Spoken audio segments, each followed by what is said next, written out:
एक आदिवासी मुख्यमंत्री होने के नाते अभी तक ये चुप्पी साधे हुए हैं। माननीय मुख्यमंत्री जी से और माननीय बाबूलाल मरंडी से हम आग्रह करते हैं, अगर आप सही में आदिवासी हैं तो आपको बोलना पड़ेगा, और नहीं बोलते हैं इसका मतलब है कि आप आदिवासी विरोधी। उसको तो फांसी पर लटका देना चाहिए। कौन सा कानून में लिखा हुआ है, कौन सा संविधान में इतना छूट दिया हुआ है? क्या आप किसी के मुंह पर आप पेशाब कर देंगे? क्या CNT एक्ट, SPT एक्ट, अस्थायी नीति, नियोजन नीति, ये जो चुनावी एजेंडा में जो था, क्या लोबिन हेम्ब्रम तैयार किया था क्या? हमारे जो माननीय मुख्यमंत्री जी हैं, इन्होंने सबसे पहले सारनाथ धर्म कोड का मांग किया केंद्र से। अभी तक कुछ हुआ नहीं है, और ये समान आचार संहिता जब लागू हो जाएगा तब तो यहाँ सारनाथ धर्म का कोड का कोई महत्व ही नहीं रह जाएगा। लेकिन अभी तक एक आदिवासी मुख्यमंत्री होने के नाते अभी तक ये चुप्पी साधे हुए हैं। इसका मतलब क्या है? अभी तक इस बारे में कुछ भी उन्होंने नहीं बोला, जबकि ये आदिवासियों का जो रीति रिवाज है, ये समान आचार संहिता लागू होने के बाद ये बिल्कुल समाप्त हो जाएगा। और हिंदू लोगों का जो मैरिज एक्ट है उससे हम लोग कहीं भिन्न हैं, बिल्कुल अलग है।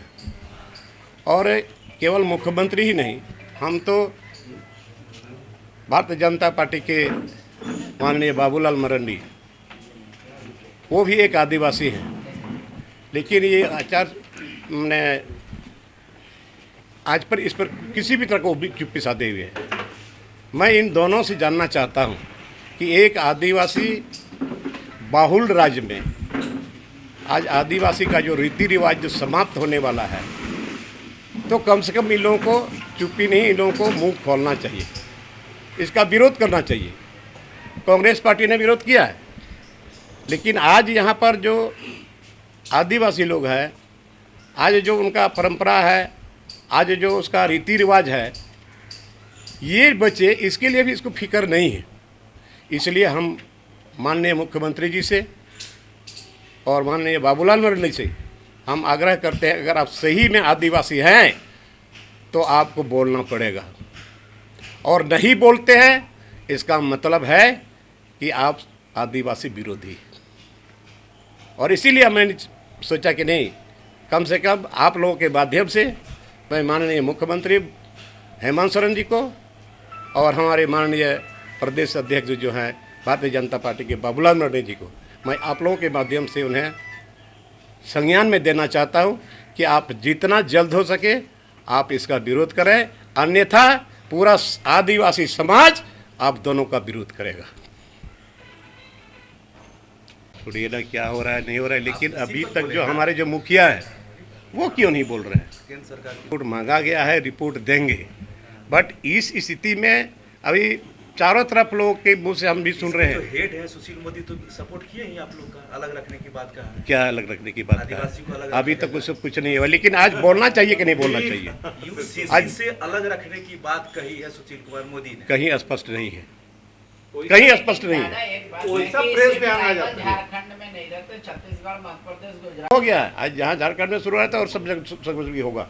और ये जो रिपोर्ट जो आपने कहा, रिपोर्ट मांगा गया है, सुझाव भी मांगा गया है, लेकिन आज जब केंद्र सरकार के द्वारा ये समान आचार संहिता जो लागू करने की जो बात कर रहे हैं, तो आज यहाँ के जो आदिवासी मुख्यमंत्री है बहुल इलाका का, तो आज इसको तो बोलना चाहिए ना। बाबूलाल मरंडी भी आदिवासी है, तो क्यों चुप्पी साधे हुए हैं? इसका मतलब हम यही समझा जा रहा है कि लोगों के दबी जुबान से ये आ रहा है, ये लोग आदिवासी विरोधी है। अच्छा दादा, मराठी ने कहा कि उनको सजा मिल गया है। क्या सजा मिला है यार? वो अलग बात, अलग है, भटक रहे हैं। नहीं, कौन सी में सजा मिला? दादा अगर बोलना चाहिए कि नहीं बोलना चाहिए, ये हम सब पूछना चाहते हैं। आदिवासी होने के नाते बोलना चाहिए कि नहीं बोलना चाहिए? ही व्यक्ति बर्दाश्त नहीं करेगा। आज चूंकि आदिवासी है, आदिवासी के मुँह पे बोली नहीं है, लेकिन अन्याय हुआ कि नहीं हुआ, उसको तो फांसी पर लटका देना चाहिए। कौन सा कानून में लिखा हुआ है, कौन सा संविधान में इतना छूट दिया हुआ है? क्या आप किसी के मुंह पर आप पेशाब कर देंगे? इसको तो कड़ी से कड़ी सजा मिलनी चाहिए। सीएम ने इस पर भी कोई प्रतिक्रिया नहीं दी। अब नहीं दिया तो यही सब तो रोना है। आखिर मेरे बोलने का मतलब क्या है? इतना बड़ा पूरे गांव में लोग देख रहे हैं उसको, एक एक घर में मोबाइल में देख रहे हैं, इधर सिगरेट पी रहे हैं और उसके ऊपर पेशाब भी कर रहे हैं। लेकिन हमारे बहुत चुनिंदे लोग, नेता लोग चुप है। क्यों चुप है?